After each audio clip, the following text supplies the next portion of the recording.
你好，老板，我要一份奶茶。不是卖奶茶的，我是卖甜品的。啊，你这不是珍珠吗？对啊，我这个珍珠是拿来做熔岩宝藏冰的。哦，那我拿一份。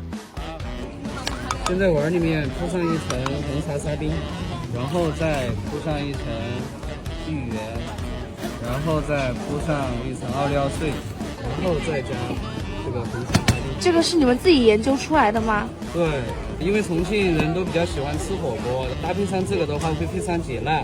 然后在上面再挤上一层芝士奶盖，然后再放上一个焦糖布丁，最后在上面再加一勺这个红糖珍珠。哇，这个珍珠很浓稠哎。你的熔岩红茶宝藏冰好了。好，谢谢。这夜晚简直天际。